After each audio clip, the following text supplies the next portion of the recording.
In the heart of an ancient African jungle, nestled amid towering trees and a rich green canopy, there lay the village of Mshangao, a place of peace, harmony, and tradition. Here the laughter of children mingled with the rhythmic pulse of tribal drums, creating a melody that echoed through the jungle. The villagers lived simply yet contentedly, drawing strength from the blessings of their ancestors and Earth's bounty. Mshangao had its champions, the people who held the fabric of their community together. Chief among them was Mzee Kondo, an elderly healer respected for his vast wisdom and gentle demeanor. For years, Mzee Kondo tended to the sick, delivered babies, and comforted the grieving with remedies said to harness the power of the forest itself.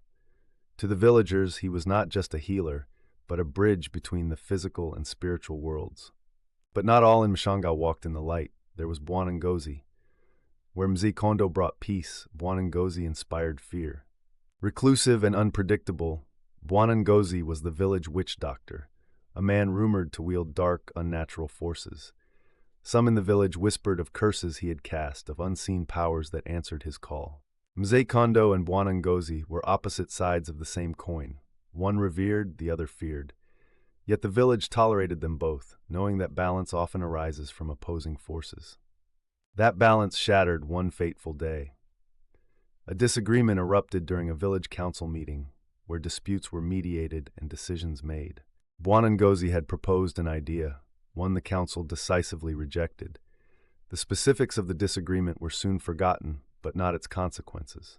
Bwana Ngozi, his pride wounded and his temper ignited, swore vengeance.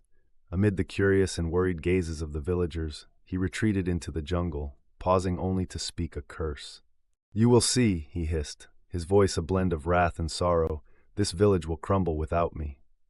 At first, the villagers dismissed his words as little more than empty bluster. But only days after his departure, a terrible change swept over Mshangao. The fertile fields that had always provided rich harvests withered as though burned by invisible flames. Chickens and goats took ill, their cries waning into eerie silence. Children, once the heart of the village, began falling sick with unexplained fevers. An oppressive weight hung in the air, as if the jungle itself had turned hostile. The elders and villagers turned to Mzee Kondo, desperate for answers. Surely the healer of the light could counter this curse of darkness. Yet, despite his potent herbs and sacred rituals, Mzee Kondo could only stem some of the suffering. He could not break the curse outright. Fear gripped the people as their hope faltered. In a hurried meeting beneath the village's sacred baobab tree, the elders decided a small party would venture into the jungle to confront Bwana Ngozi. But no one who entered the jungle to search for the witch doctor ever returned. Unease turned to despair, and despair into paralysis. All seemed lost until a young girl, no older than 16, stepped forward. Nia. She was known for her fearlessness, the one who would climb the highest trees and dive into the deepest rivers, but her courage burned brightest when it came to her people. Watching her family and neighbors suffer, Nia felt a fire ignite within her. "If no one else will do it," she declared, standing before the silent crowd, "then I will." The villagers murmured in surprise, and Mzee Kondo's ancient brow furrowed with concern. Still, he saw the determination in Nia's eyes and knew refusal would only push her in secret. Instead, he vowed to prepare her the best he could. Over the following days, they worked in tandem. Mzee Kondo taught her sacred chants to repel malevolent forces.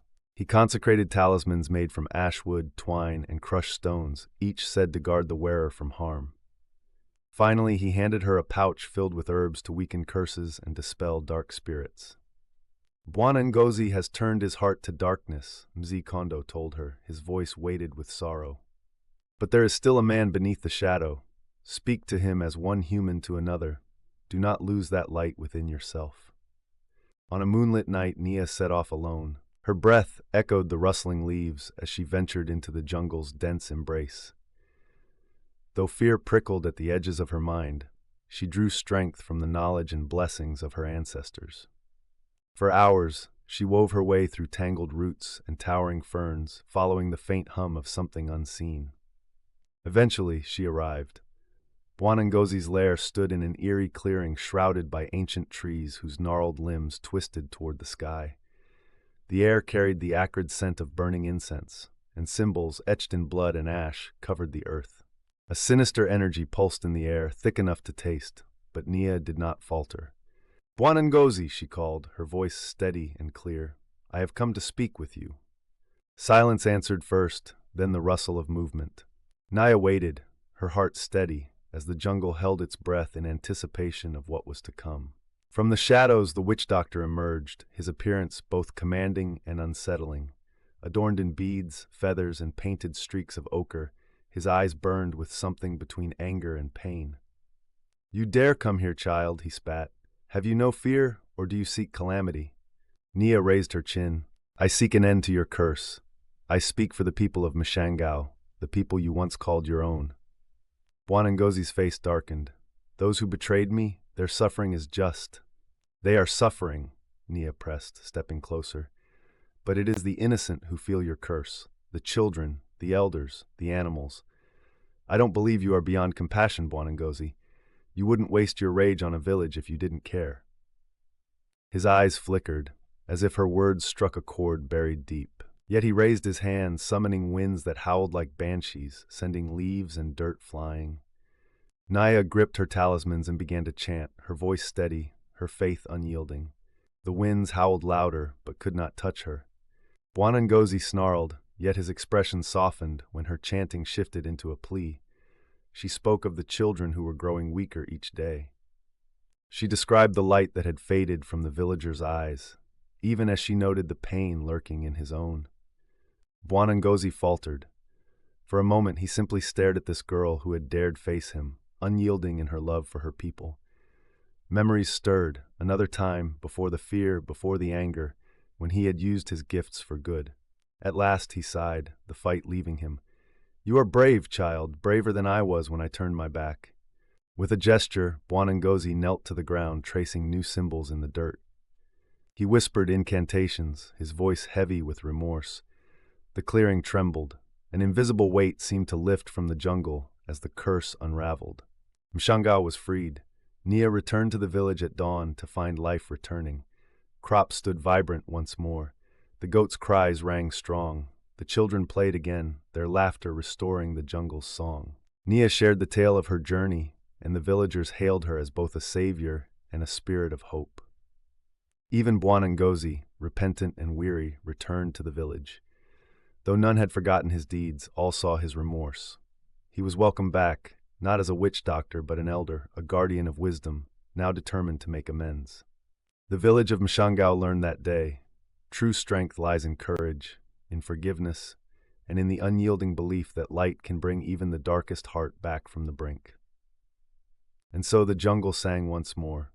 Thank you for joining us on this journey of bravery and redemption. If you enjoyed this tale, be sure to like, subscribe, and tap that bell icon for more stories that awaken the imagination. Until next time, stay curious and keep exploring the magic within you.